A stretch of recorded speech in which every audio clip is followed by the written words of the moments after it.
Hello, thank you so much for clicking this video today. I really appreciate it. We're going to have a fun podcast here. I have Sebastien Guillemot, the CTO of the Midnight Foundation, and we're going to, learn from him. We've had him on a bunch of times in the past, and every time I learn something new, and I think you guys will too. How are you doing today, Sebastien? Yeah, doing really good. Thanks for having me on.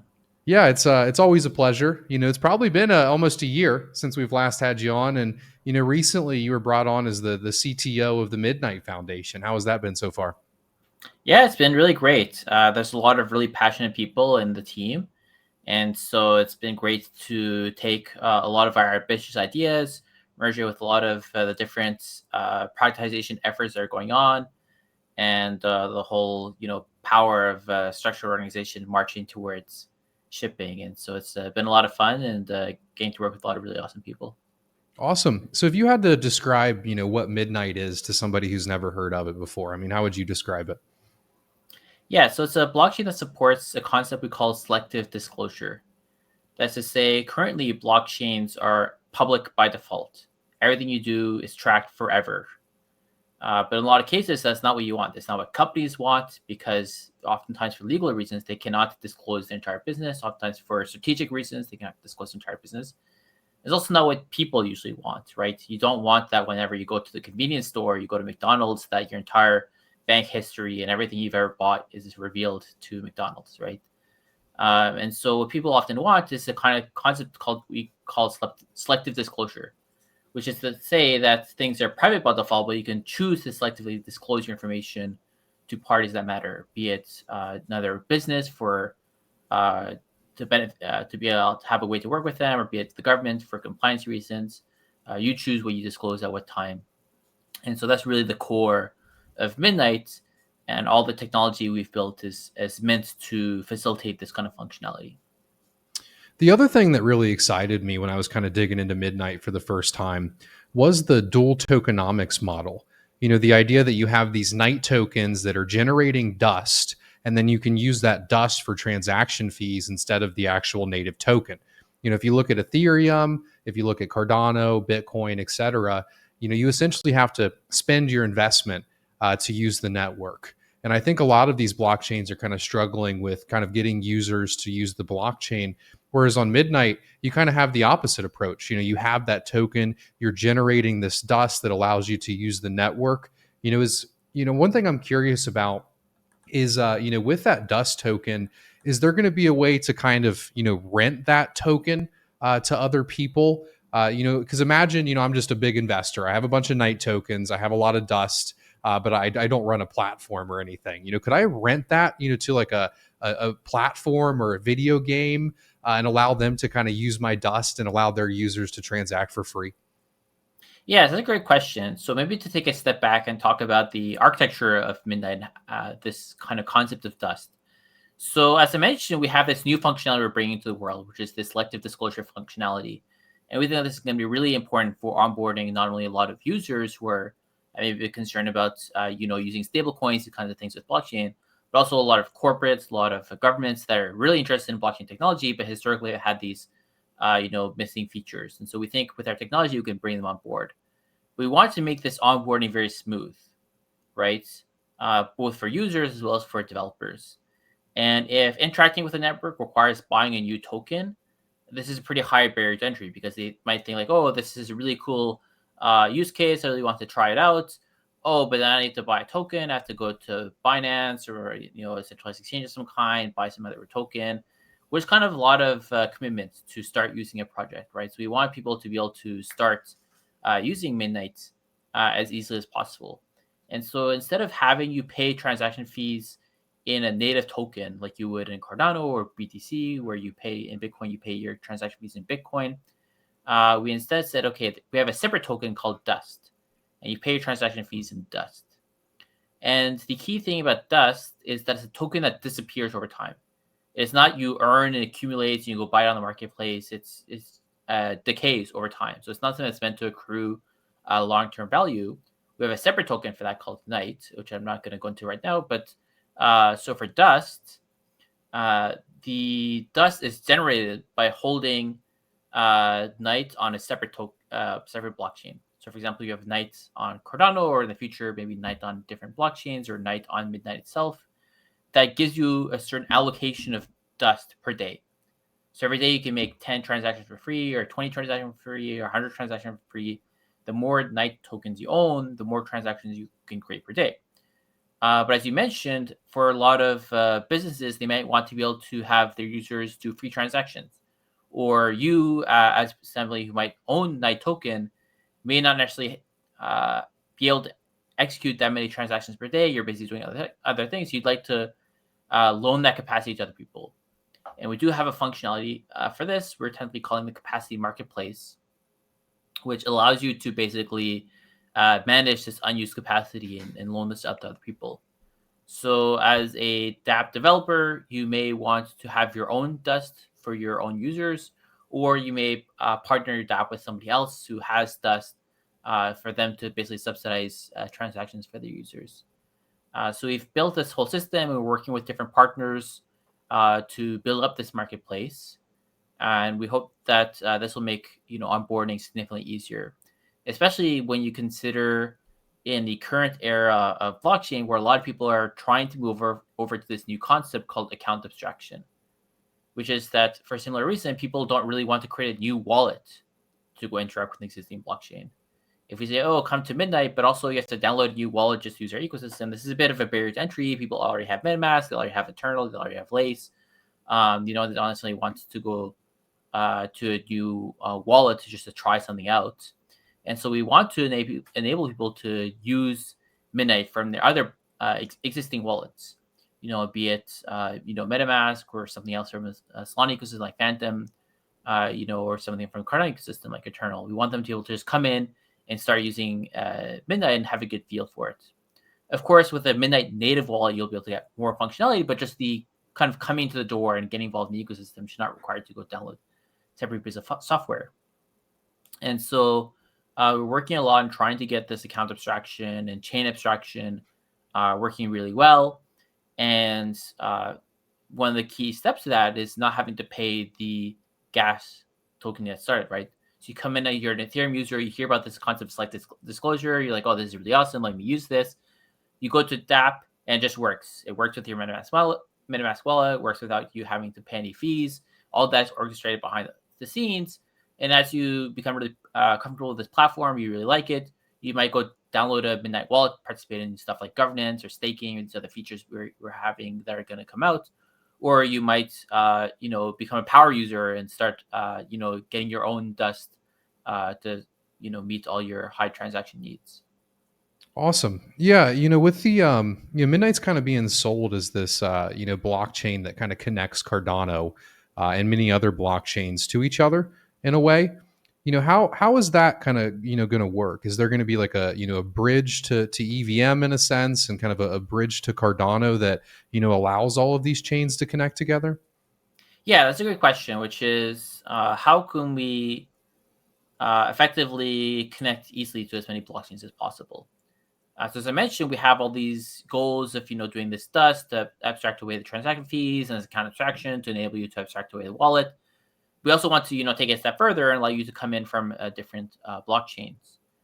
And the question of how can we do that? And there's like maybe two ways where this is really important.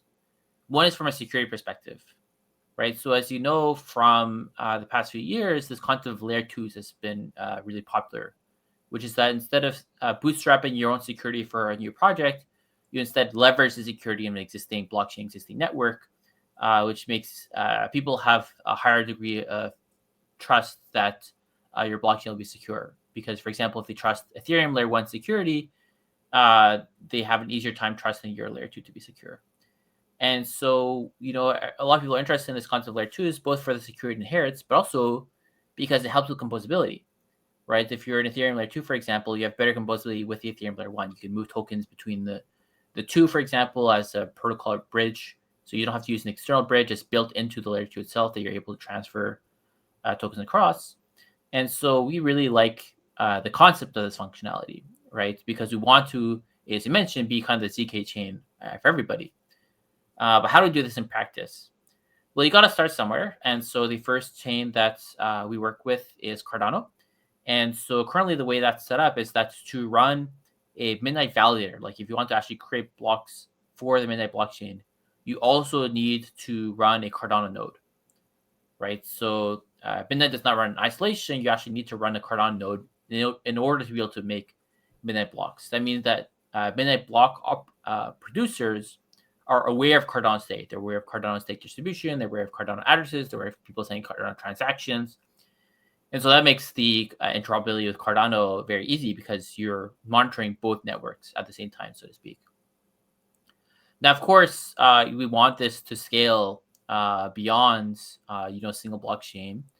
And so we have a lot of interesting ideas on how to do this. You can find some papers that IOHK, which was one of our engineering partners, has put out in the past. And that varies from stuff like Minotaur, which is talking about how to have different consensus to merge in some blockchains using proof of stake and some blockchains using proof of work. There's some papers like NepoPow, which is like about how to connect proof of work blockchains and leverage their security. So there's a lot of different papers and research threads that are kind of ongoing to enable this.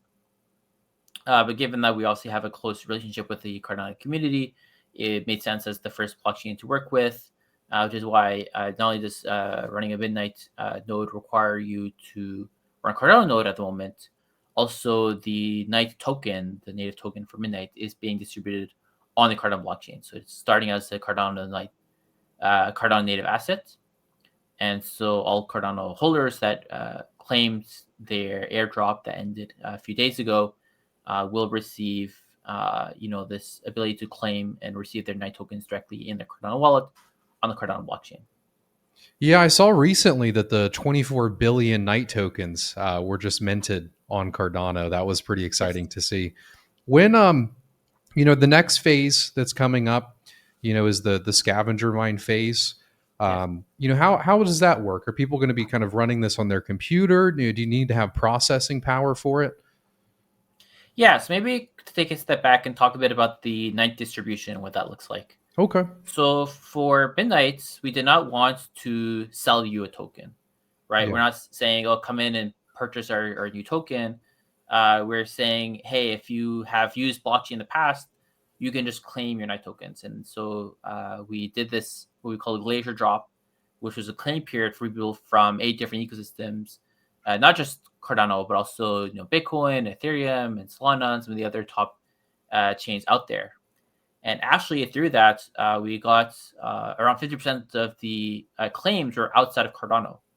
So we got a lot of users coming in from Cardano, but of course also from Bitcoin, XRP, and Ethereum, and so on, coming in and joining the community.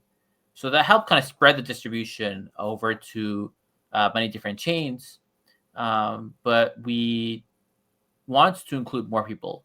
So there's some people who hold tokens in blockchains that were not included in the Glacier Drop, right? We can't possibly cover every single blockchain in existence. So there's some people who said, hey, I want to get some Night tokens, but I'm not in the A blockchain you guys dropped to. How do I get involved? And of course, there's also some people who are not necessarily super blockchain investor types. So maybe they own a few $100s of some token somewhere, but they say, I want more than that. How can I participate? And so if you can think of it as basically the drop that just finished a few days ago was kind of like the proof of stake component of the drop, which is based off how many tokens you have on different chains, you get an allocation. And scavenger mine is basically the proof of work equivalent, which is like, hey, if you want to do extra work and come in and claim some extra tokens, regardless if you had tokens on other chains or not, you have a place to come in and claim some extra tokens. And so Scavenger Mine will be releasing shortly, and we'll have some more details on exactly how that looks. But the idea is similarly, like the more work you do, the more you stand to possibly gain from this component of the distribution. And so in the kind of proof of stake component, so to speak, the Glacier Drop part, we had almost 200,000 holders coming in and make a claim, which is really awesome to see. But we'll see how many people come in from these scavenger mine. Because if you look at the people on the tweets for Midnight, a lot of people are saying like, hey, I really want to participate, but my blockchain that I use was not included, or I only got this much, but I wanted more. And so there's a lot of people that are going to want to participate, and we're going to have a larger pool because we're going from existing holders of blockchain to anybody in the world can participate and come in. And so it'll be really exciting to see how many new holders we onboard through this period. Yeah, seeing the 200,000 number got me really excited, and I really liked that. All of these different blockchains were included, especially when we have the bridges that we discussed earlier. A little bit more on the proof of work side. I know kind of a lot of the details haven't really been released, but is it going to be kind of GPU based, device based? How are Yeah, people going to be doing unfortunately, that work? I can't reveal too much ahead of time because if we reveal too much, then people will kind of prepare ahead of time, so to speak. Yeah. So to give everybody a fair advantage, I'm going to unfortunately have to leave it vague. That's okay. Fair enough. The other question I've been getting a lot about Midnight, there's a huge amount of people that use Cardano solely for staking. They buy some ADA, maybe they're not big on DeFi, but they believe in the network and they're staking to a lot of great SPOs out there. And there's kind of been talks in the past of, if you are staking to a Cardano SPO, that you could get some night tokens, on top of your ADA rewards. Is that kind of planned in the future? If you're staking to, Bloom or another stake pool, for example, is it going to be possible to kind of earn night tokens as long as that SPO is running a Midnight node as well, on top of the ADA rewards? Yep, that's correct. So maybe to take a step back and kind of give you the roadmap on this. Okay. So when Midnight launches, we will start out with a set of block producers, just get the network running. But we want to decentralize over time, and we want to do this pretty fast. And so one of the ways that made the most sense to decentralize the network was to leverage the security of other blockchains, including Cardano, of course, and Cardano being the one we're starting with and the main one. And so the way that works is that we're going to be running an incentivized testnet sometime probably early next year, where Cardano stake pools can come and register, and then we will have a mainnet deployment of that technology. If you were around for the ITN days or the Shelly days of Cardano, if some of your viewers may remember this, we had a similar system where we onboard people, we had a parameter, we still decentralized network. So you'll probably see something similar to that happening. And then, as I mentioned, running a Midnight node currently requires you to run a Cardano node as well. And so the people who are best positioned to run Midnight Validator, of course, the Cardano block producers who are already running these two stacks. And since we're leveraging the security of the Cardano blockchain, we want to reward these people through these night tokens. So we will have more information on this. But as you might know, we already have some Cardano block producers running in some test nets. And so we already have some people trying out this technology. It's not a theoretical idea. It's actually something that we have people testing and working on currently. And so we'll have more information coming out shortly on the steps to bring exactly what you mentioned, to mainnet as soon as possible. Awesome. For the incentivized testnet, is it going to be kind of similar to the ITN where there's like a select amount of SPOs starting, or is it open to everyone?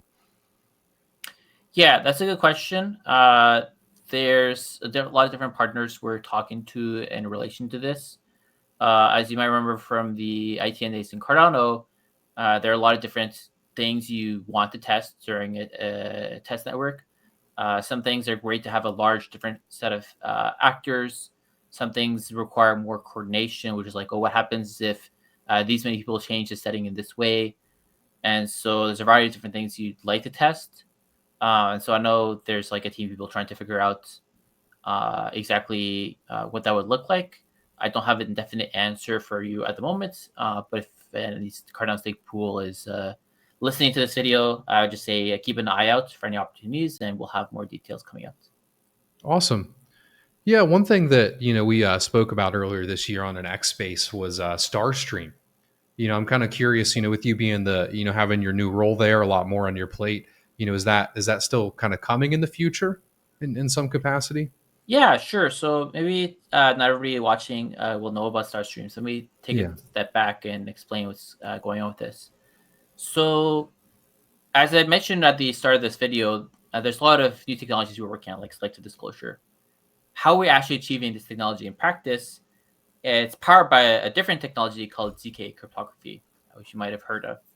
Now, ZK cryptography is not necessarily a new concept. It is from decades ago. The reason you might be hearing about it a lot more recently is because it's a technology that has gone faster and cheaper every year. And it's getting to the point where it's actually realistic to run this technology on consumer hardware, on everyday devices, and still have the computation be meaningful in a short amount of time. And ZK has historically had two use cases. One of them is compression. So you might have heard of ZK rollups in Ethereum, which has nothing to do with privacy. It's just using ZK for compression. We're using this technology called ZK for privacy as well. So I know this is like a bit of a technical background, but just to understand like where this is coming from, kind of the history. We have this new cool technology called ZK. It enables for compression, enables privacy, enables selective disclosure, enables all these great things. And because it's technology that's advancing really fast, people are trying to bring this to market because it'll be probably the next big 10, 100,000x and capabilities of what blockchains are able to handle today. And because this technology that's moving fast, that's advancing rapidly and works fairly different from the way things have been done before, it's a bit hard to integrate into an existing blockchain, right? So, for example, for Ethereum, a lot of the stuff that they're experimenting with ZK is mostly on the layer 2 side. Of course, they want to at some point ZKify the layer 1, but given that Ethereum has a large amount of users and a lot of things depend on that technology, it's a question of like, okay, well, when would it make sense to bring that to the layer 1 directly?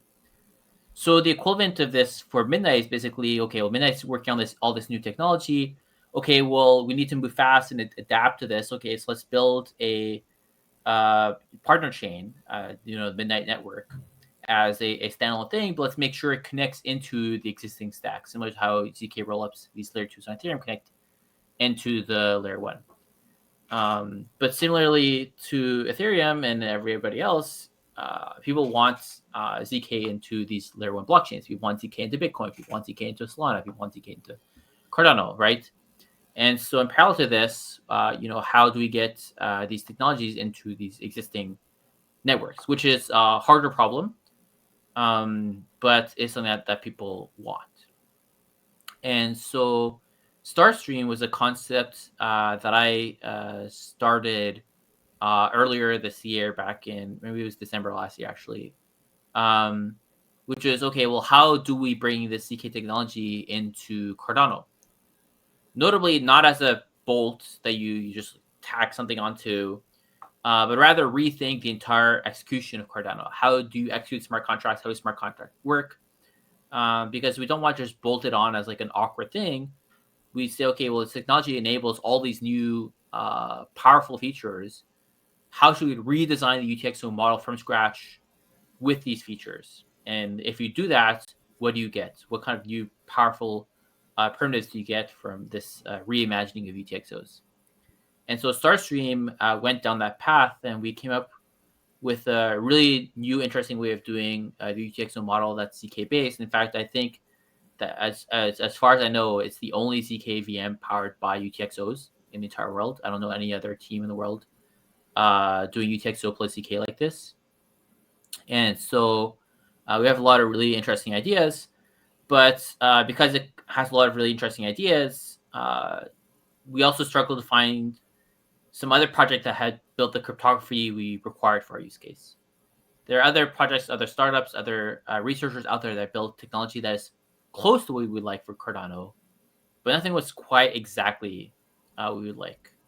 So we started thinking, okay, well, if we had an ideal, research agenda, what would that look like? What would we need? What kind of papers would we need to write? What kind of technologies would we need to develop to make Starstream not just work, but really shine? And so as we were talking about Starstream and this concept, Midnight reached out to us. This is like before our CTO of the Midnight Foundation. They reached out to our team. And it's like, hey, a lot of the stuff you guys are talking about, it sounds a lot like what we'd like to have for Midnight as well. Instead of us splitting the efforts and doubling the engineering costs. Let's join efforts together and do this together.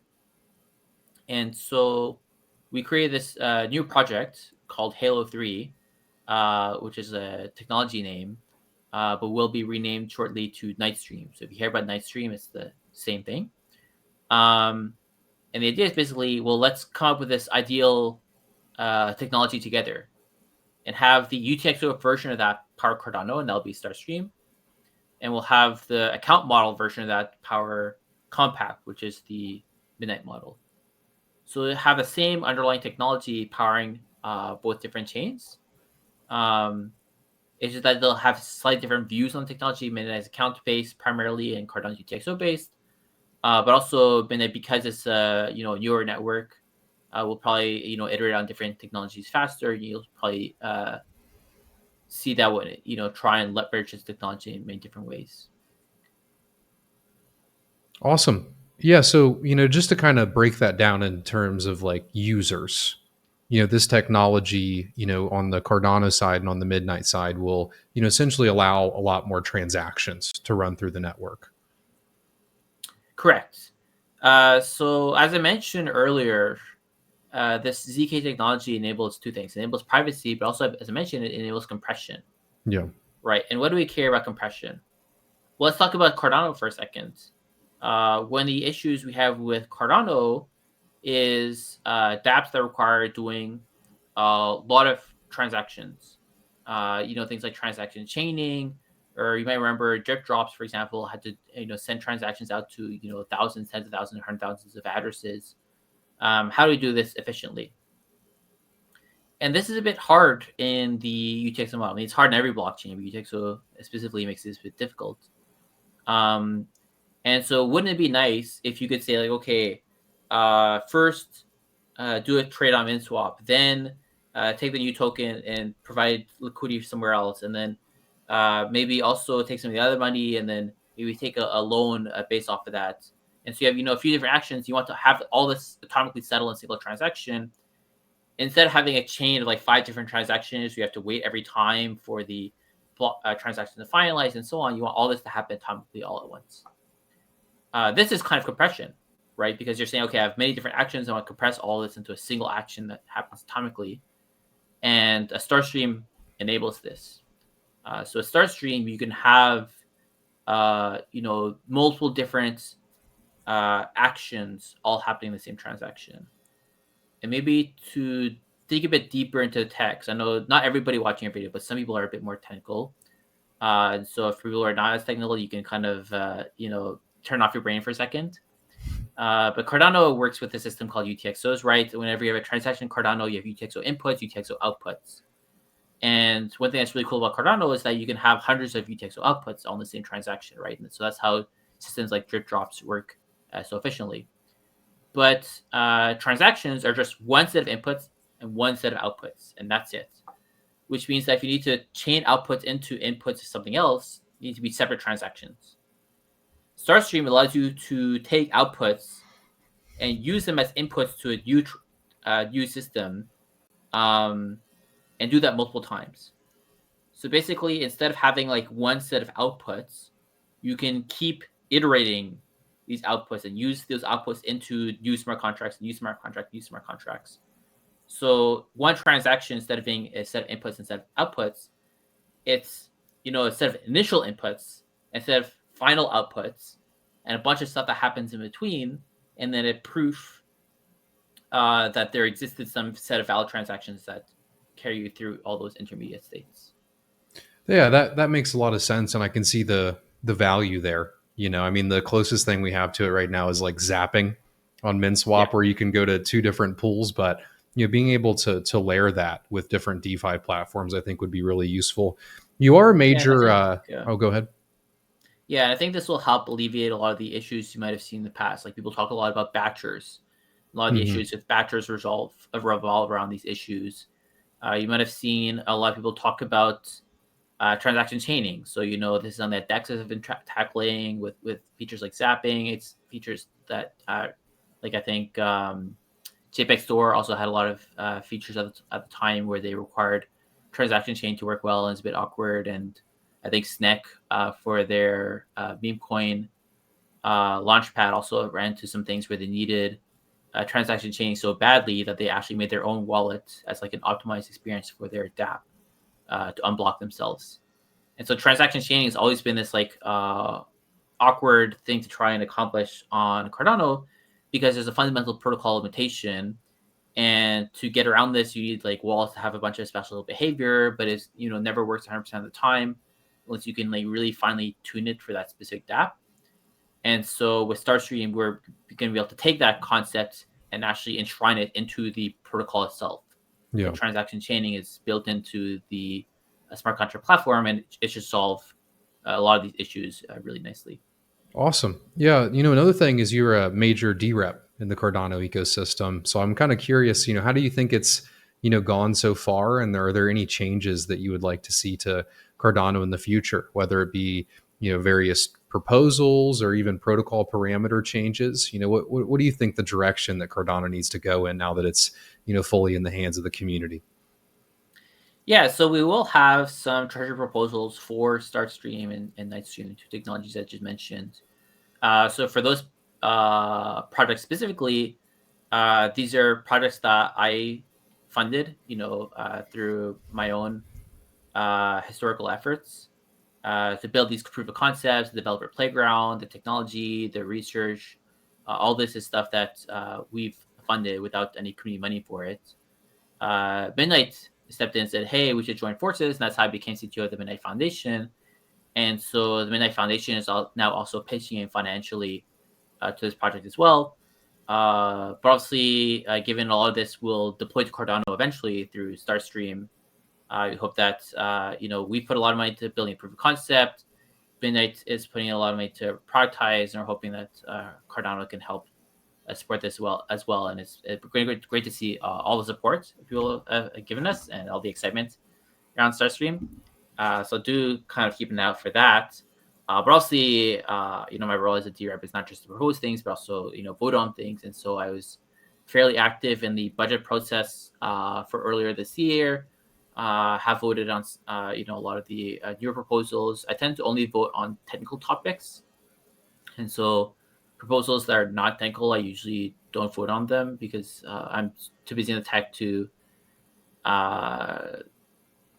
make sure I have a valid opinion on some things that are more like business or community management. So I try to focus on the tech proposals.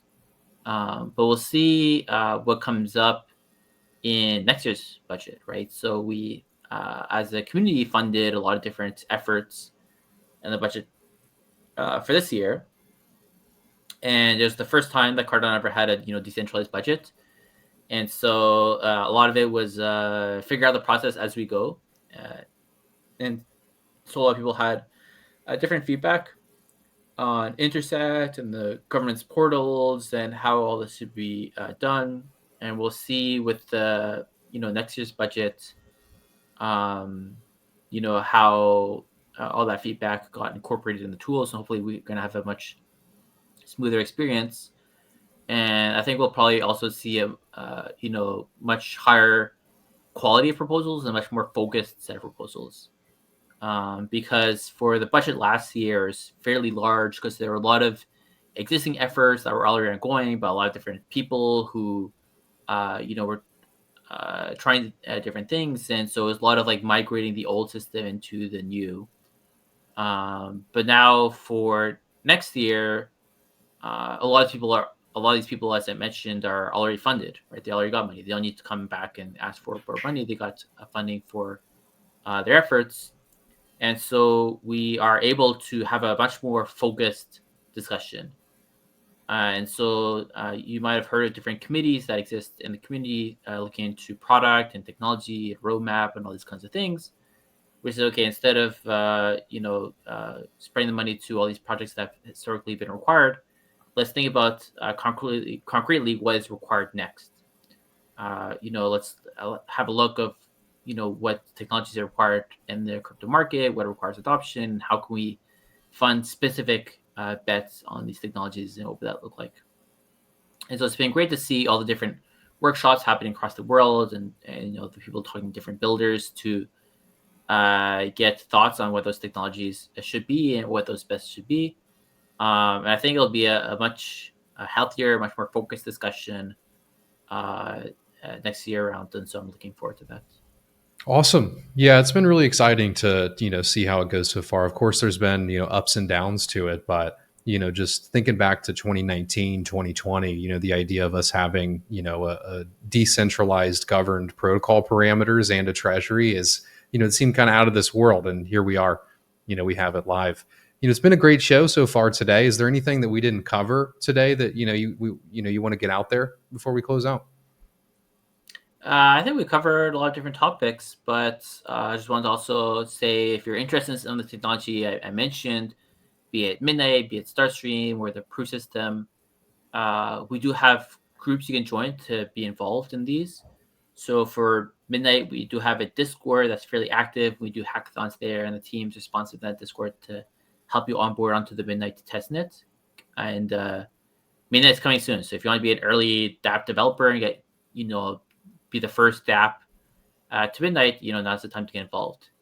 Additionally, for Starstream, we have a Starstream working group as well. So if you're interested in this new UTXO technology or some of this proof system we're developing and you want to help us develop it or try out the developer playground on Starstream and give your early feedback, we also have, the Starstream working group Discord you can join as well. So I really appreciate everybody who's been giving us feedback on everything, be it Starstream or Midnight, and always happy to get more people involved and help them. Awesome. Yeah. Well, if you're an Atrium user, we do codes in all of the podcasts now. So type in Seba Midnight in the Atrium app and you'll get some XP, towards your profile. But thank you so much for coming on today. I'll include all of the links that you just mentioned down below for anybody that wants to join their working group or, build a dApp on Midnight. And I hope you have a good rest of your day, Sebastien. Thanks for being here. Yeah, of course. Take care. See you guys.